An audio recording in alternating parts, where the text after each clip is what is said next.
Good afternoon, ladies and gentlemen.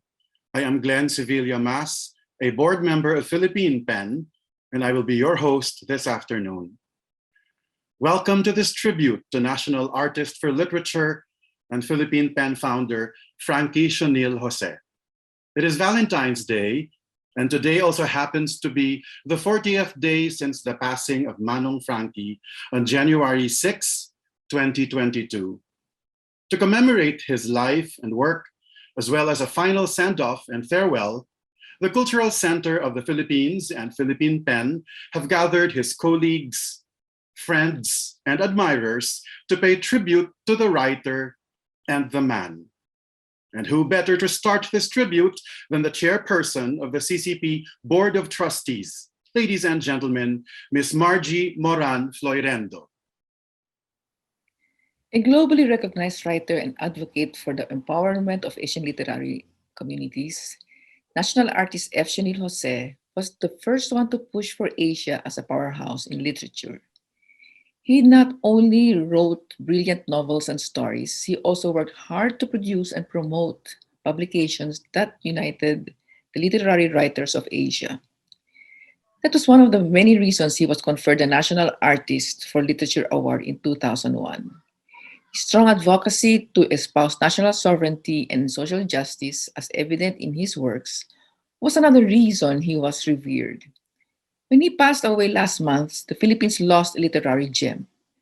As the chair of the Cultural Center of the Philippines, I was fortunate enough to be with him on several occasions at the center, as he attended important arts and culture events as national artist. His mere presence was already an inspiration to us. To those who are passionate about the arts and literature, on behalf of the CCP community, I wish to acknowledge the people who will give their messages of sympathy today. Thank you to the international roster of writers and friends, acclaimed US author James Fallows, and Singapore's poet laureate Edwin Thamboo. I look forward to hear what you will share later to honor the man whose novels, stories, and essays help define the Filipino to readers and make Filipino writing known to the world. Salute to the National Artist for Literature, Artist F. Sionil Jose. You will be so missed. Let us now listen to the message of the President of the Cultural Center of the Philippines and the National Commission for Culture and the Arts, Mr. Arsenio Nick Lizaso.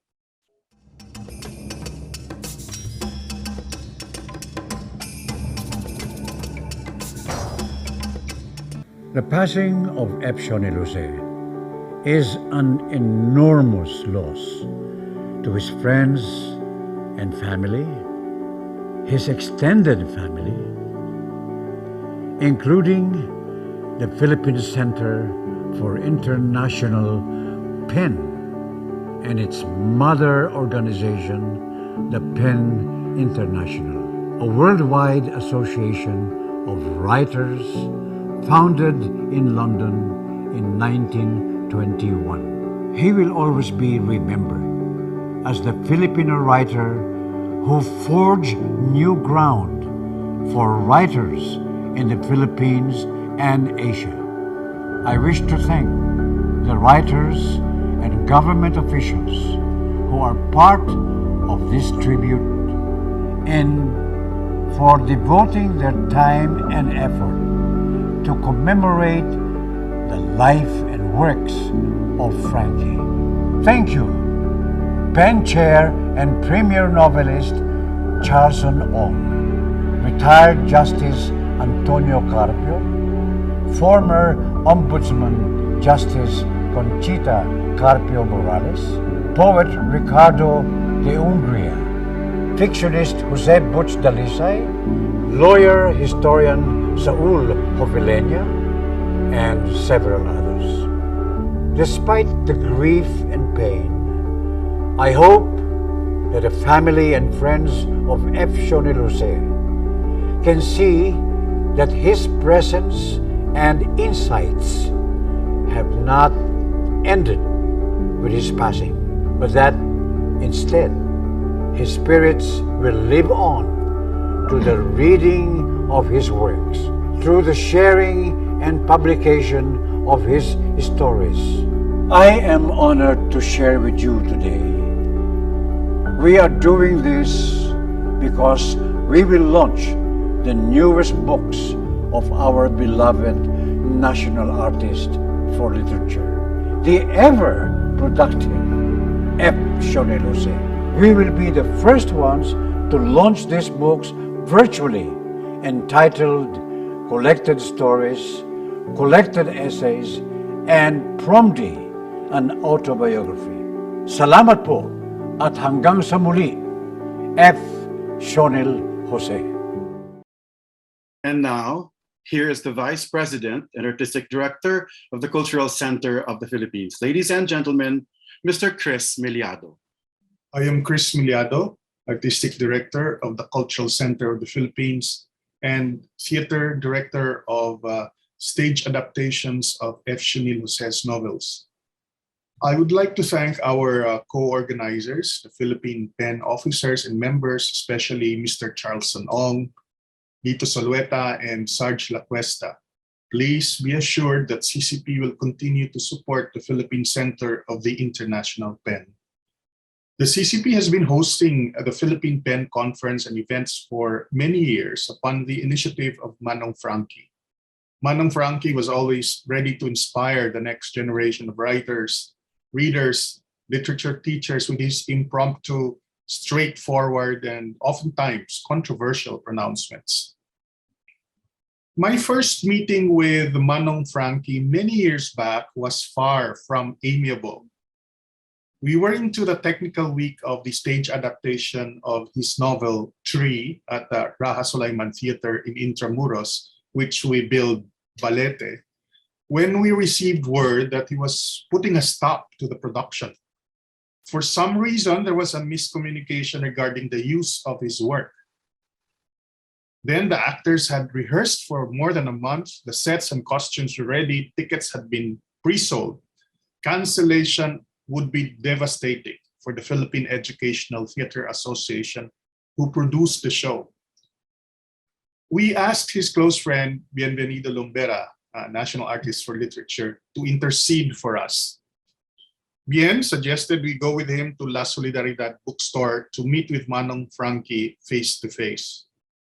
I remember sitting in his office, terrified, together with playwright Rodi Vera, as we took in all the admonitions, then a lecture on Philippine history, then pointers from his favorite musical, Man of La Mancha. Bien whispered that we should take those as signs that he was warming up to the production. When we invited him to the previews, Manong Frankie turned us down. On the night of the final dress technical rehearsal, to our surprise, Manong Frankie sauntered into the Raha Sulaiman Open Air Theater with his black beret and walking cane. He was accompanied by Manang Tesi.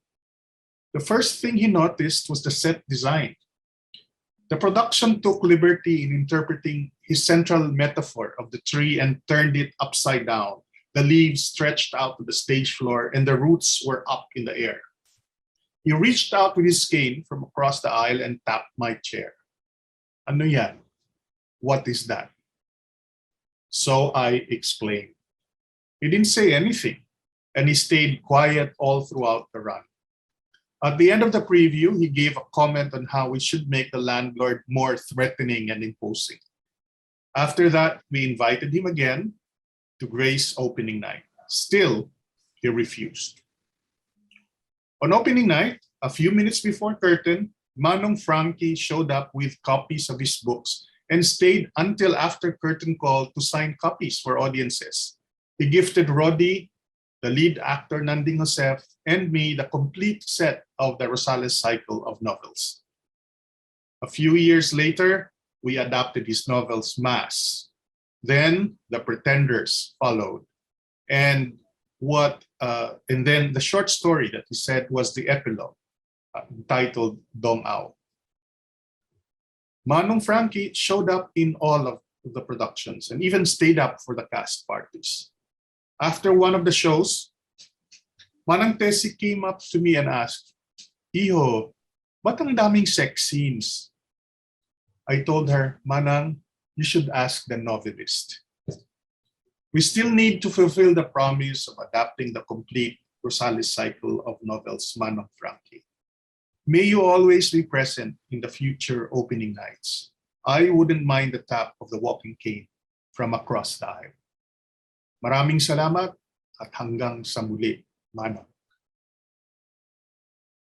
Let us now hear from Mr. Charleston Ong, premier novelist and chairman of Philippine PEN. Good afternoon.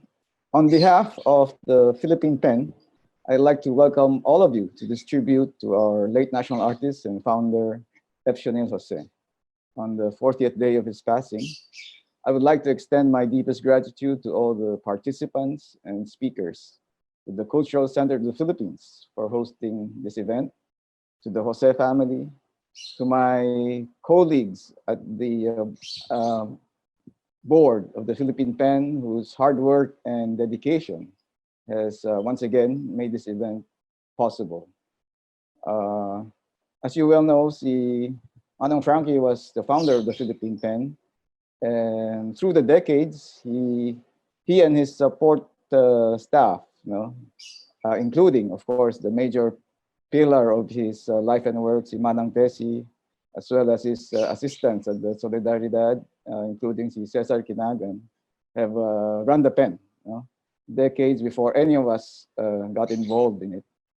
But he would always remind us of the importance of an organization like the PEN International. And he always reminded us that times can change. We never know what will happen tomorrow. In fact, we're again in an election season. We do not know how it will turn out. If times are bad, he reminds us that it's important to have a community, an international community, so we do not feel isolated.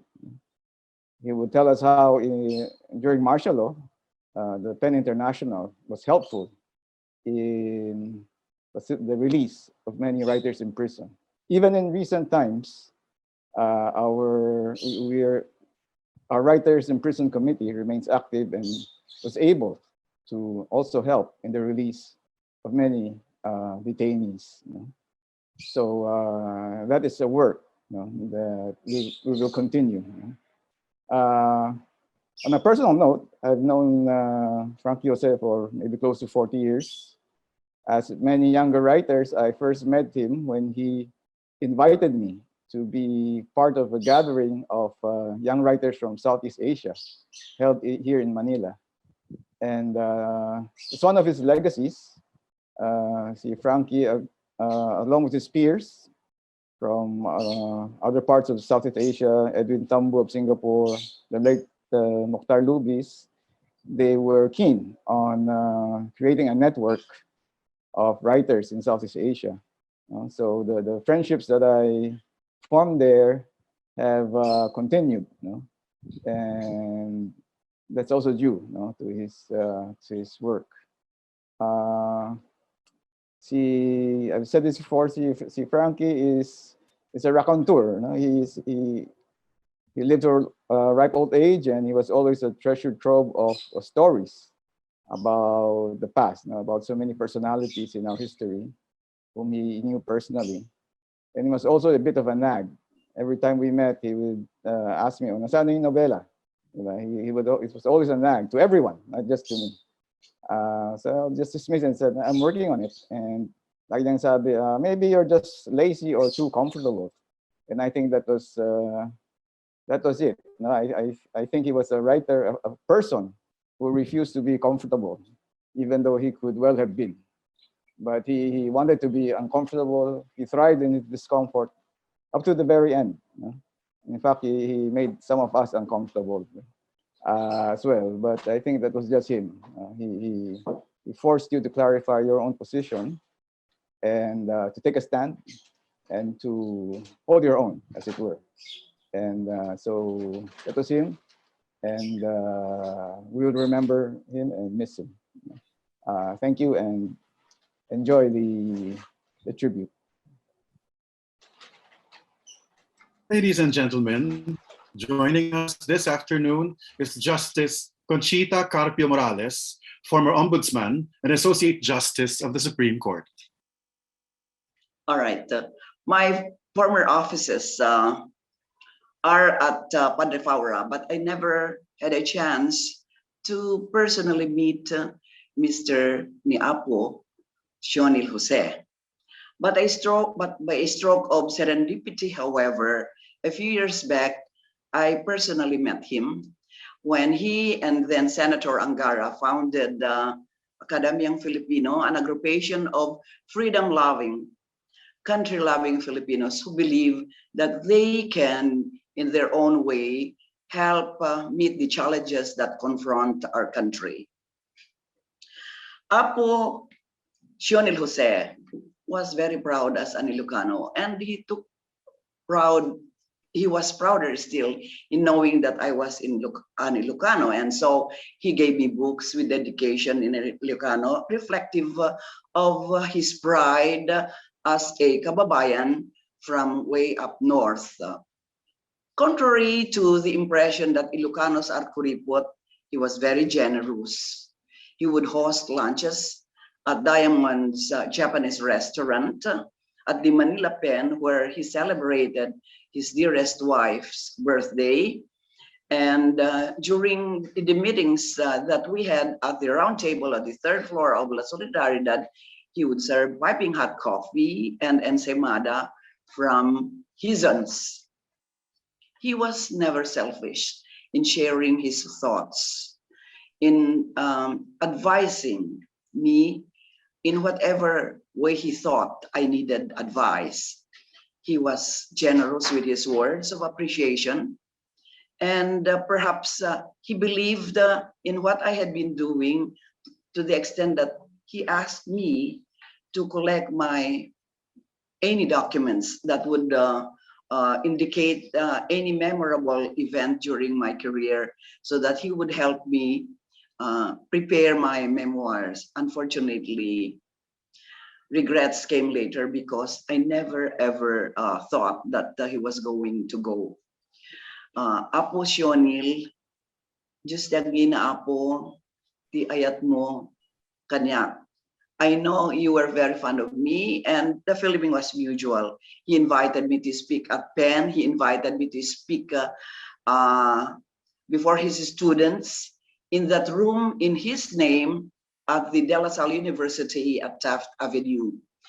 As I said, the filming was mutual, and that's the reason why there was a time when Jet told me that you were not feeling well. I came up with a what I would think very touching letter to you to keep on. I knew that you would survive, but I never got any reply. So I felt bad, but I knew that sometimes there's a glitch in memory, despite the fact that despite your more than 90 years of living, you had remained smart and very sharp. Thank you, Apo Sionil, for being kind, for being humble, and above all, for having kept the PEN flag flying. We'll miss you. Thank you. Another former Associate Justice of the Supreme Court is with us this afternoon. Ladies and gentlemen, Justice Antonio Carpio. Good afternoon to the family and friends of our dear friend Frankie. I came to know Frankie when he invited me to speak on the West Philippine Sea at the PEN Philippines National Conference in 2016. When Frankie and the late Senator Ed Angara formed Academiang Filipino, Frankie and Ed invited me to be a founding trustee of Academiang Filipino. We all know Frankie as a foremost Filipino novelist. He nurtured young Filipino writers. He founded PEN Philippines. Having personally known Frankie only in the last 7 years of his life, I found him engrossed in gathering preeminent Filipino achievers to harness their talents towards nation building. Nation building, of course, was a recurring theme in Frankie's writings. During our conversations, Frankie said he always wanted to organize something like the Council on Foreign Affairs of the United States. He had been invited to meetings of the U.S. Council of Foreign Affairs in New York. He was impressed how American intellectuals, even those outside of government, influenced the development of U.S. foreign policy. However, Frankie wanted this Filipino group of preeminent achievers to focus on nation building.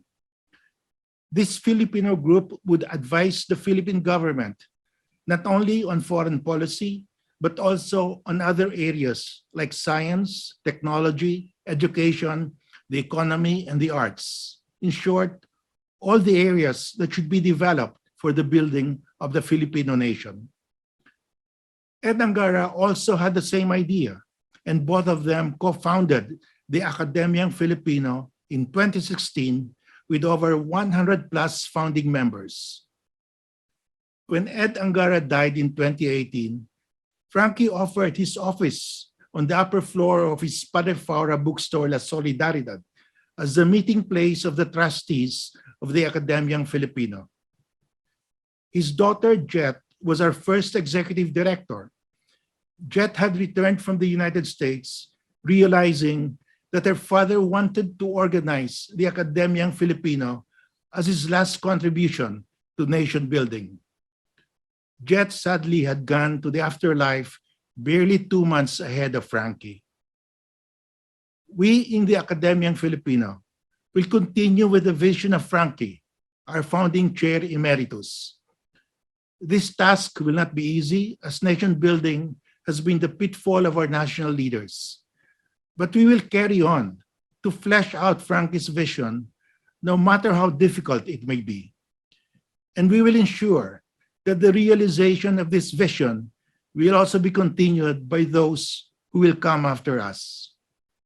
Thank you, Frankie, for this vision of nation building. Thank you. Several of Manong Frankie's esteemed friends and colleagues also have tribute messages. I shall now read 2 of them. The first is from the Secretary of Foreign Affairs, Teodoro Locsin Jr.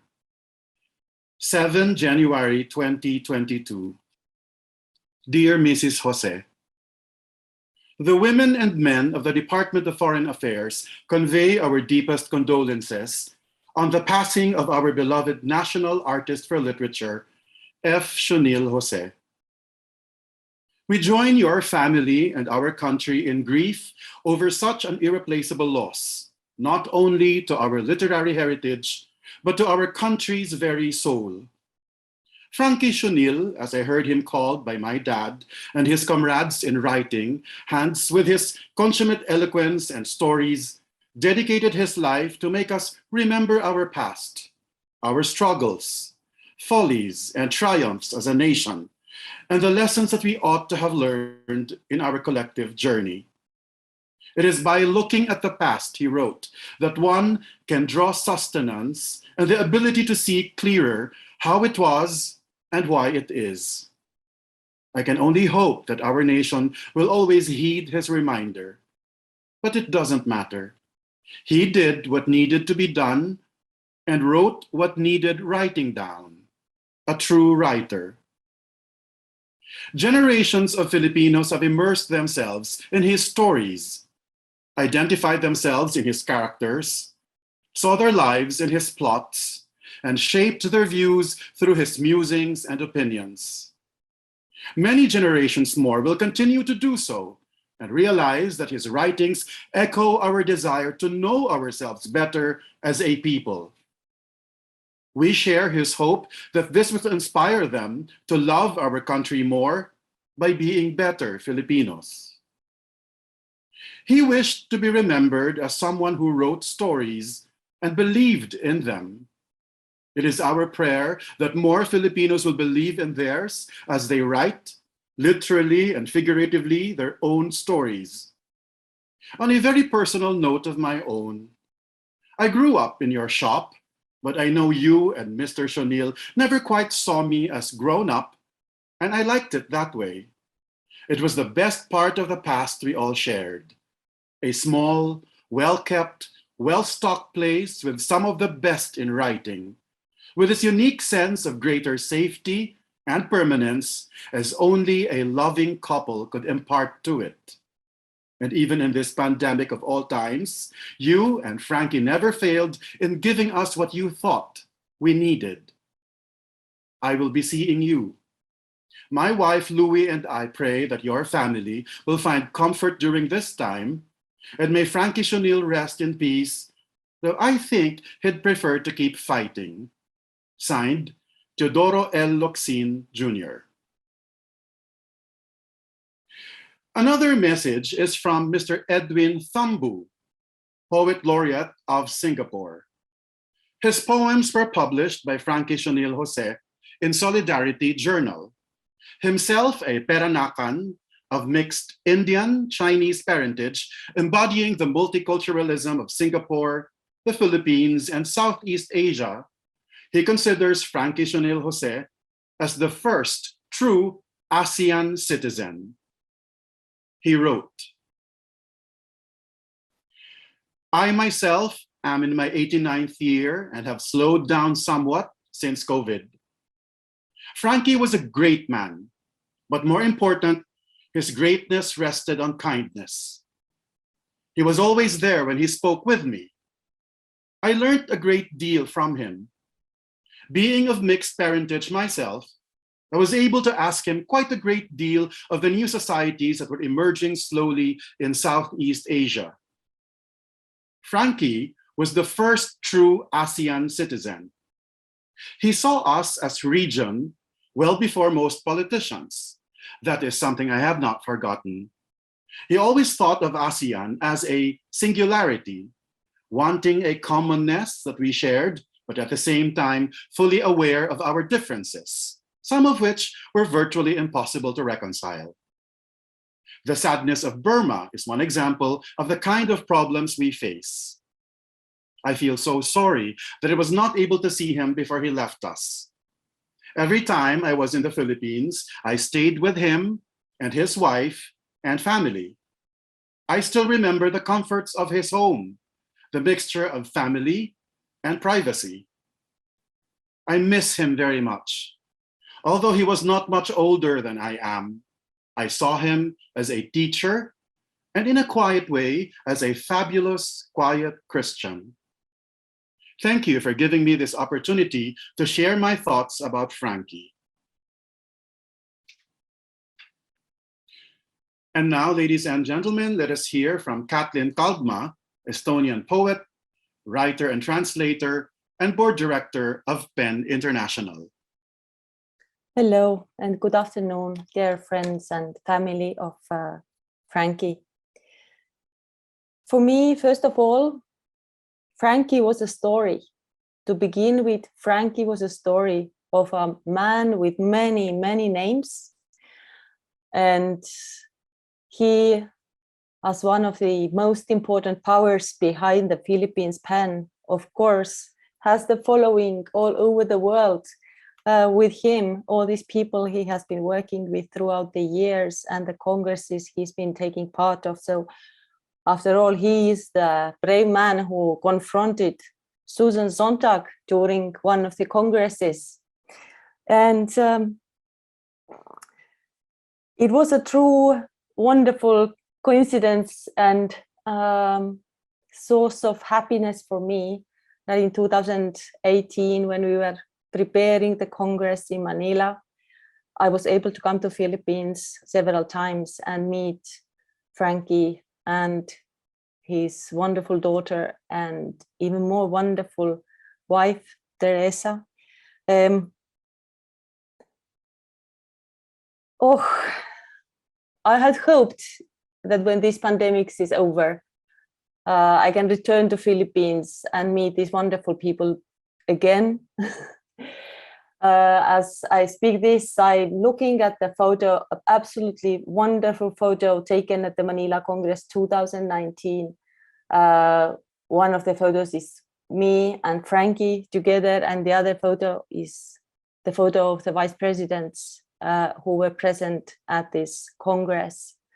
And as we all remember, Frankie became a vice president of PEN International at the very same Congress, and I never forget how proud he was and how proud all of us were that this finally happened and took place.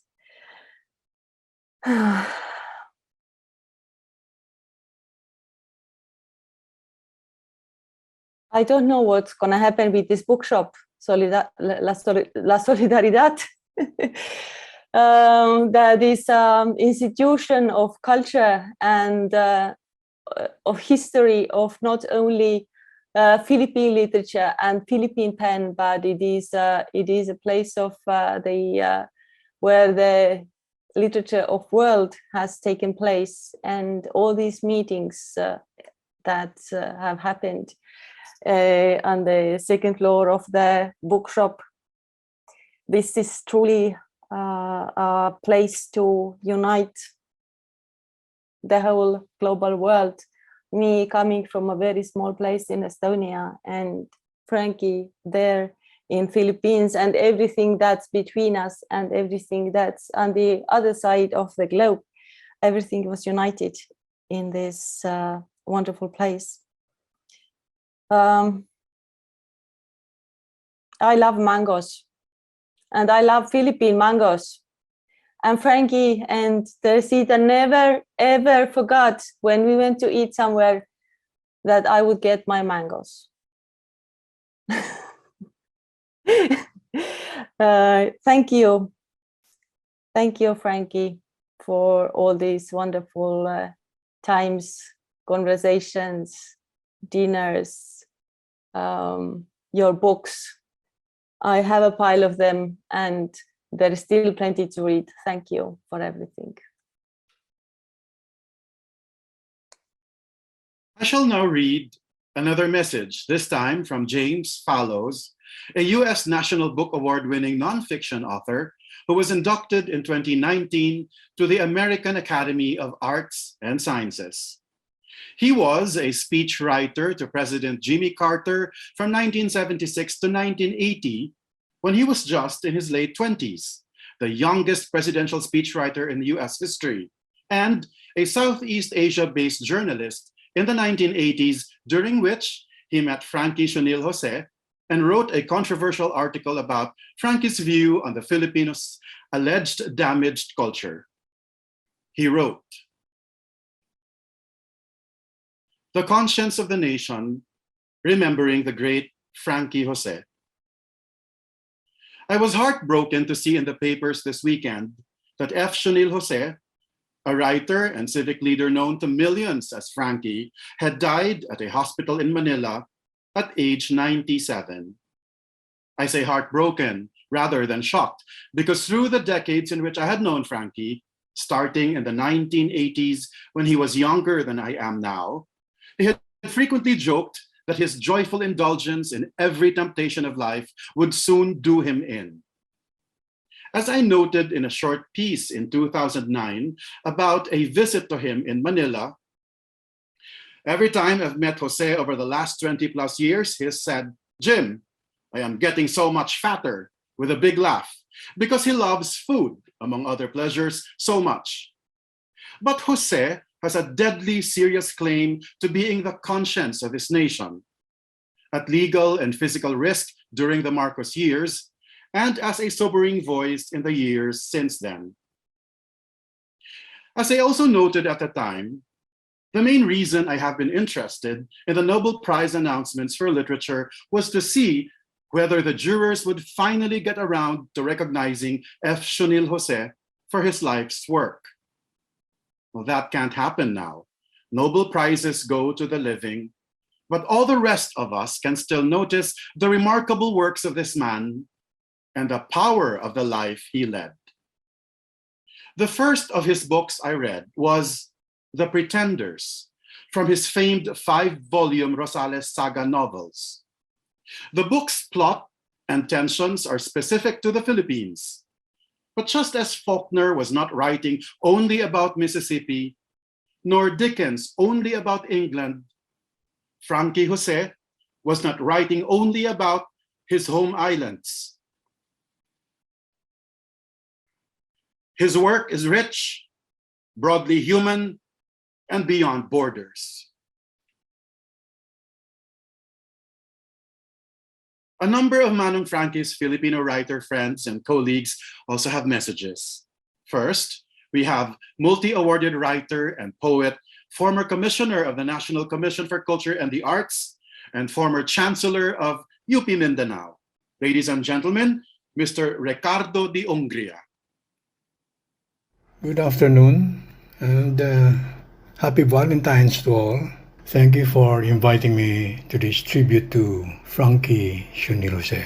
As a high school student in the 60s, fascinated by books and art, I took Saturday walking pilgrimages to Padifara and Mabini streets from our house in Paco, visiting Erewhon, Solidaridad, and Alimar's bookstores to browse on mainly art books and pocket books with interesting covers, before moving on to the various art galleries along Mabini, including the Contemporary Art Gallery of Rodriguez, Philippine Art Gallery in Arquiza, and the Luz Gallery in Harrison, and ending at the AAP office cum gallery at the corner of Hiran and Taft Avenue.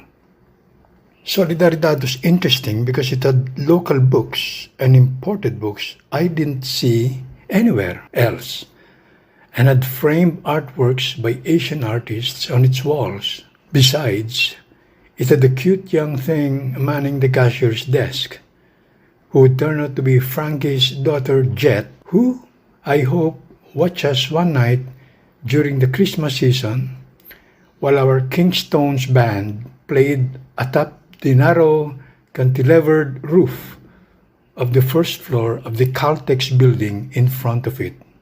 One morning, a few years later, I was browsing at Soli when I heard raised voices some 2 feet behind me. I don't remember now what the argument was about, but when I turned to look, I saw a balding, portly man pointing at the door and yelling at a white man to get out because he had been saying things about the bookstore and Filipinos that he shouldn't be saying because he did not know any better. When the foreigner left, grumbling, the balding man was still muttering to himself as he patted the books on the display table as though to calm them down before going through a narrow door at the back and climbing up to the second floor. Man's got balls, I thought, and that must be the owner. I made it a point to ask the cashier who owned the bookstore.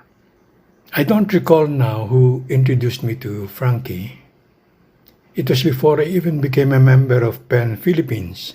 Maybe it was Godofredo Bursebunao, who I saw there, or Federico Lixespino, who I usually saw there and was always trying to sell me any of his books that he fished out of the small bag he carried with him. Or probably Cirilo Bautista, who was my teacher at La Salle. The bookshop was a special place for me because it was there where I saw and heard famous writers speak, like Nick Joaquin, Greg Brillantes, Wally Soyinka, Mario Vargas Llosa, Gunter Grass, and Norman Mailer with his tall, pretty wife, among many others. Eventually, I was able to win a few prizes in the Palanca contests and to publish a few books that he must have read, such that whenever he chanced upon me in the bookstore, he would talk to me. Soon, we would continue the conversation in the second floor of the store that functioned as the business office, and later, even at the third floor, that had a small gallery with a round table and chairs, and a small room by the stairs that had a shelf of books, a sofa, a toilet, and a wide desk where he worked. Beside it, curtained off from view, was a nice cushioned and pillowed nook, big enough for him to lie down for some rest or shut-eye. Occasionally, he would invite me to merienda at Zaz Cafe nearby, where he would tell more stories about himself and other writers. Sometimes he'd give me a book from his shelves upstairs, or else have me choose one from the books in the shop. I appreciated those gestures of kindness from him, knowing he was an Ilocano. He was always writing, and when asked about it, he would point proudly at a folder on his desk. After I moved to Davao, I always found time to visit and see what new stocks the bookstore had. His shop assistant, Cesar Kinagan, would see me and tell Frankie I was around, and Frankie would have me come up for coffee and talk. And there were many times he took me to dinner in many places in Ermita with his wife Tess, and it would be even more a livelier threesome with Tess adding footnotes to Frankie's stories. What did we talk about? A lot of things. Writing, writers here and abroad, politics, issues of the day, his life and mine, his travels, and much more. I'm surprised, on hindsight, how we were able to talk for hours. I didn't indulge in small talk, knowing that my tongue was often quick to flash its horns and slash away, and neither did he. I preferred to listen to others and observed how they thought. I was more ears than mouth. But I guess we both provoked and teased out thoughts from each other. Not deep thoughts, really, but natural thoughts muscled out of strong personalities of different ages, alive at the same period of time. There wasn't much to disagree about in terms of ideas on social justice, elitist politics, coloniality of being, artistic relevance, and the like. And there'd be episodes of laughter from time to time. It was simply that he had more personal experiences with the reality of those things, and I learned much about those things coming from deep in his bones. I appreciated his rage and his impatience for change, seeing that they could also be mine. Whenever I read any column or article of his that seethes, I know that the wrong he messes with again in order to try straightening things out again has impinged on him again, because despite the passage of time and the changes in national leadership, nothing has sunk in and moved us out of the deep pit we are sinking in clamorously, merrily, heedlessly. He'd say what was in his mind on anything and anybody, and damn the torpedoes and social media. And what was in his mind was most often and defiantly not the same as most everybody else's, which is what I appreciated in him and what I already miss. On the eve of his death, perhaps sensing something, Frankie, who wrote all his life, wrote to his heart, wishing it to stay with him so he can write another day. Frankie, thank you for the friendship and generosity of spirit all those years. Without you, the bookshop will be different and the same, because I know you'd just be spread all over it. Tess, hugs to you, Tess. I miss you. Stay strong. Take it easy now. Let the kids run the store. The kids are all right. See ya. Thank you. Let us now listen to the message of multi-awarded fictionist and writer and former Vice President for Public Affairs of UP Diliman, Mr. Jose Butch Dalisay. As I wrote about in my column for The Star, Frankie, Sionil, Jose, and I did not have the coziest of relationships. It was relatively late in both our lives that we became good friends, after realizing and accepting that we were interested in many of the same things, that included writing about Philippine social reality, nurturing young writers, and promoting the role of culture and literature in our national life. We worked together on the board of the Academiang Filipino to harness many of our best minds in the arts, the sciences, and the professions to move this nation forward. This gave me an opportunity to know him up close. Like many other writers, I disagreed with and was confounded by some of his politics, and he knew it, but I decided to focus on our points of agreement. Ultimately, we can be thankful to FSJ for raising the profile of the Filipino writer and of Philippine literature on the global stage through his prodigious and well-circulated work. For many, his novels, aside from those of Rizal, have been their only introduction to our society and predicaments. That in itself is high achievement enough. He challenged us to write more novels of weight and substance, and to persevere to the very end. He even wrote his last column on what turned out to be his deathbed. It was the way to live and the way to go. Salamat, Manong. Joining us this afternoon is Ms. Francesca Kit Kwe, an award-winning young fictionist and assistant professor at the MA in Creative Writing program of the UP Department of English and Comparative Literature. Good afternoon. My name is Kit, and I've known Manong Frankie and his wife, Manong Tessie, for 17 years, from when I was a student, a journalism student at the University of Santo Tomas, and he was one of the resident writers at the Creative Writing Center there. So at the beginning of that relationship, I was a college student and young writer. And then I entered academia, I got married, I had a family, and I am still now a semi-young writer. And throughout those years, Manong Frankie and his family were my friends until they became family to me and my husband, Chris.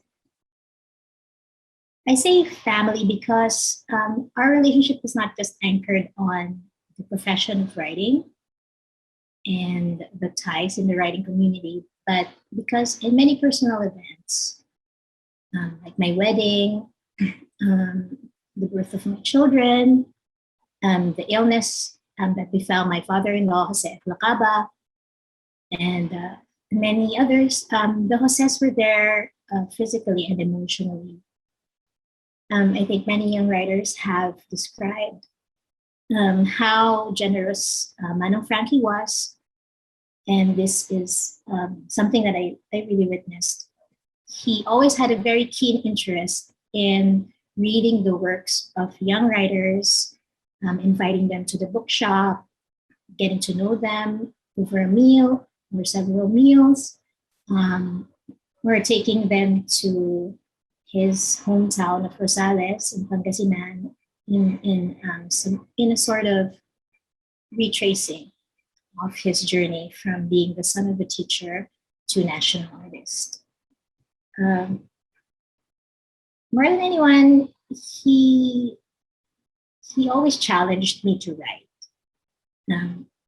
As if to him, you're not really a writer if you're not writing. And this was something he always exercised up to the end, because he still had prodigious output. It didn't matter what you would be writing about.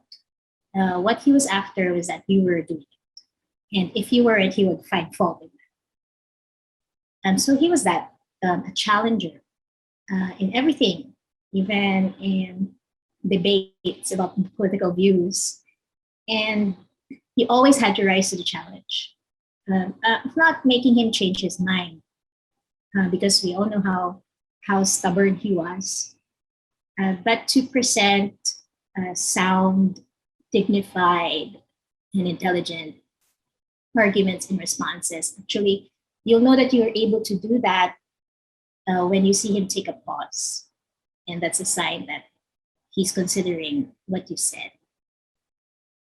I've always wondered why he took such an interest in my writing. There was certainly no incentive for him to do so. But for some reason, that's unfathomable to me. He believed in what I could do.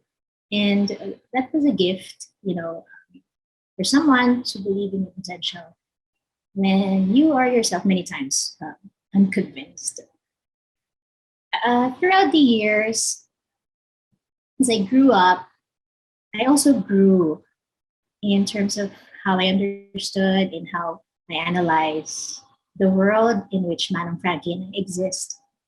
The world where we struggle for what I believe all writers and artists should push towards, and that's social justice and genuine change.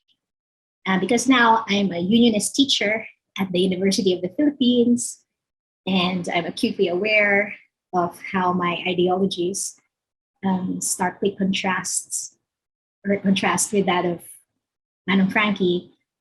But all the time we spent together, I will always learn from those times.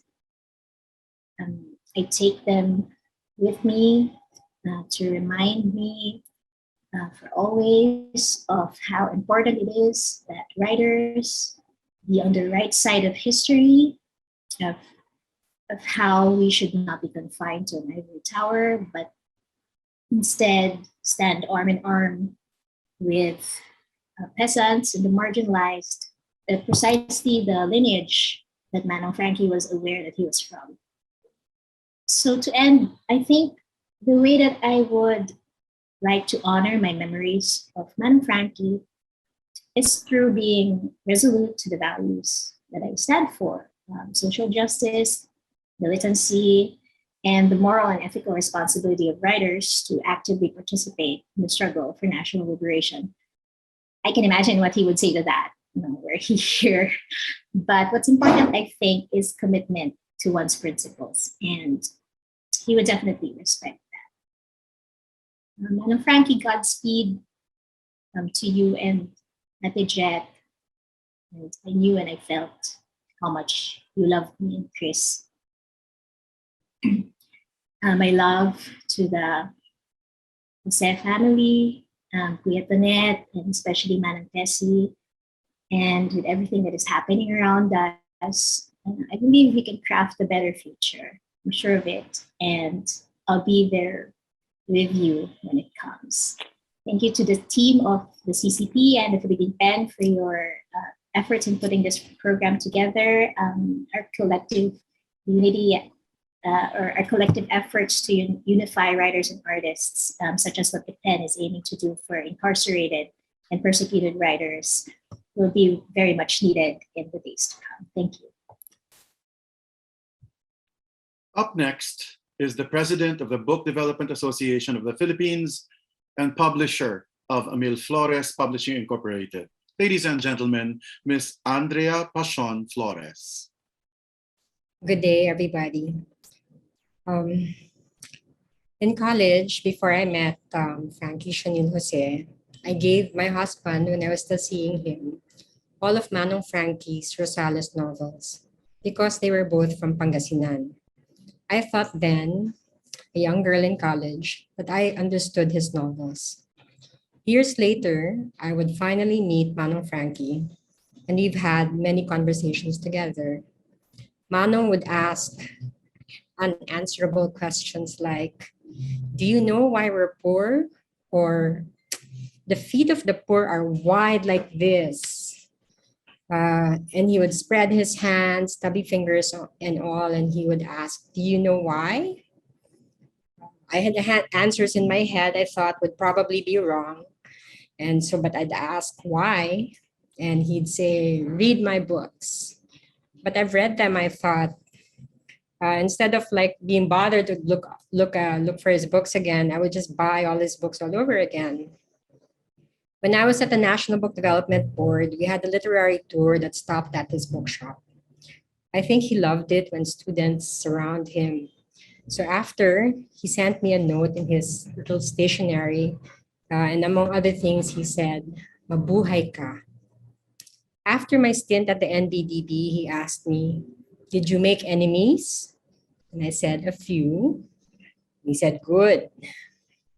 When I was at my former job in another publishing company, I had the ambition of asking him for the Rosales novels to publish.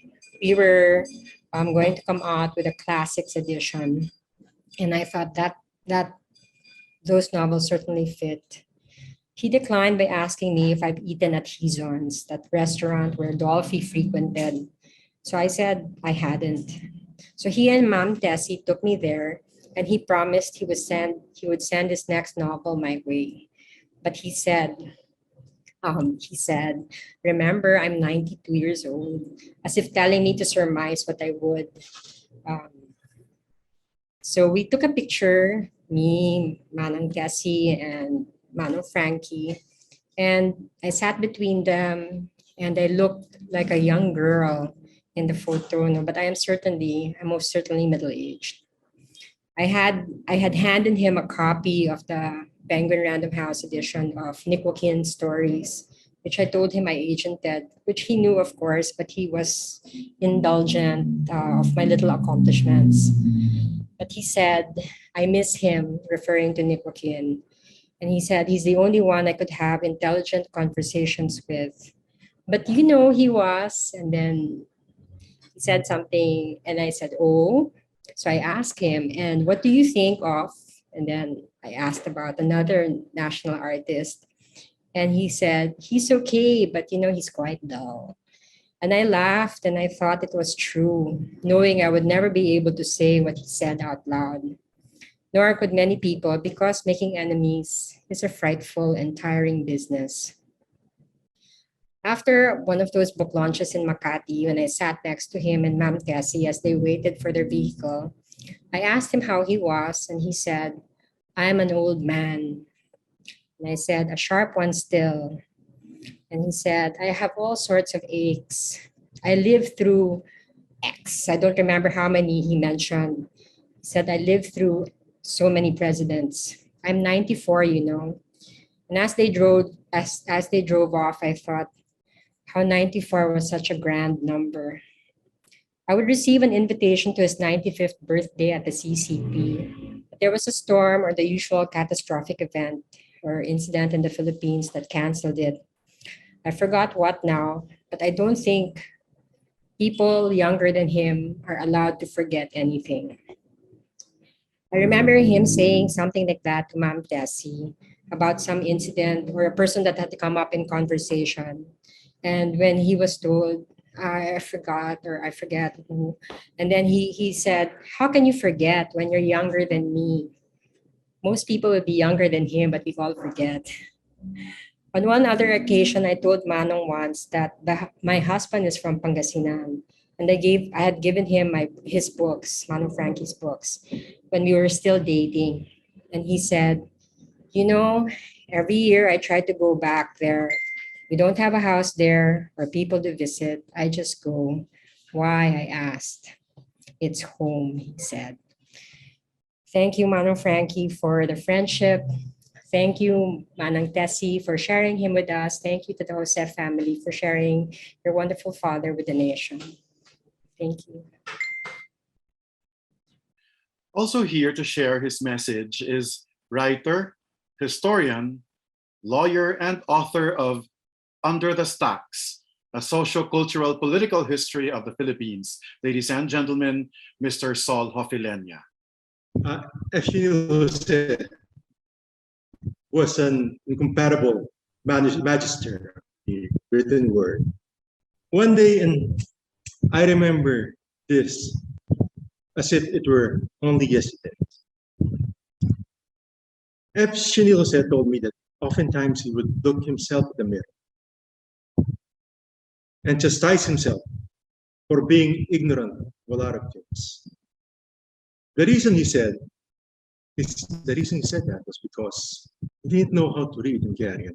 He cannot speak Swahili, cannot read a novel written in the ancient Mongolian alphabet. For him, all knowledge is useful. The acquisition of knowledge, for Sionil Hussein, is an end by itself. He was always reading in order to improve his mind. And he was blessed. Or maybe he was cursed by hypergraphia, which is a word used to describe the insatiable need to write one's thoughts in words on paper. He was always striving up to the end of his days to perfect his craft.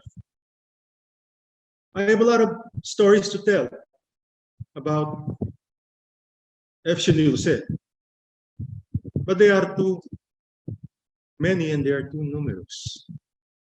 Because after all, I was his lawyer. Let me just say that with the death of Sionil Hussein, our nation will no longer be the same, because we have lost a truly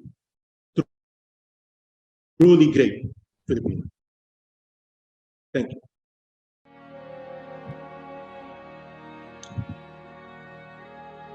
We now move on to the book launch portion of this tribute.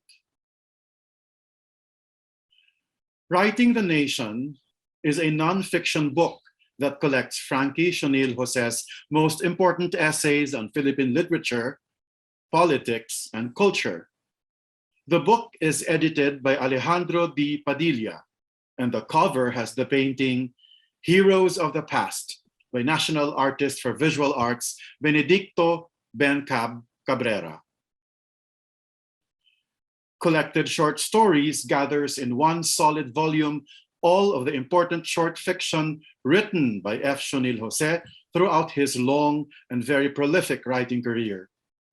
It carries his first published short story, The Man Who Lied, published in the February 1946 issue of a Philippine American magazine, edited by Salvador P. Lopez and published by Benjamin Salvoza. Collected Short Stories is edited by Leonara R. Dimagiba.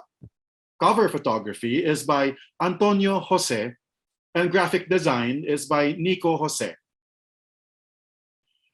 Promdi, an Ilocano autobiography, is the much-awaited autobiography of Frankie Sionil Jose. It is edited by Leonara Dimagiba. The cover photograph shows the water tank, a landmark in Frankie's hometown of Rosales, Pangasinan. He had always bragged that he had climbed the tank when he was a kid. Photograph is by Antonio Jose, and the book's graphic design is by Nico Jose. In all three books, there appears the bust of Frankie Sionil Jose by the country's best sculptress, Julie Luch. All three books are published by Solidaridad Publishing, which is now accepting advanced orders. Call Solidaridad Bookshop at 8254-1058 or visit the Solidaridad Bookshop Facebook page. And now, ladies and gentlemen, let us listen to the response of the Jose family. Ladies and gentlemen, please welcome Mr. Alex Jose, son of Manong Frankie. Good afternoon. My mother, brothers, and sister and I would like to express our deepest gratitude to the Cultural Center of the Philippines and Philippine PEN for the memorial for our father. Everyone has been so gracious and kind in expressing their condolences to us. Our father's prolific career has a substantial part to do with our mother, who worked feverishly in running the bookshop, the gallery, and our household. He afforded our father the time to travel, research, and write. While supporting my father, our mother was able to raise 7 children, and adopt Philippine PEN as their 8th child. Through the years, writers, poets, and artists would flock to the 3rd floor of the bookshop to exchange ideas and learn from others on how to better their craft around the round table. If walls only had ears. Our father taught us many things, and one of the things that he always told us was to remember our history and to sharpen our memories so we can impart our knowledge to the next generation. I would like to read a poem he wrote that has never been published. Tongue. It's the tongue that rules the lithy world.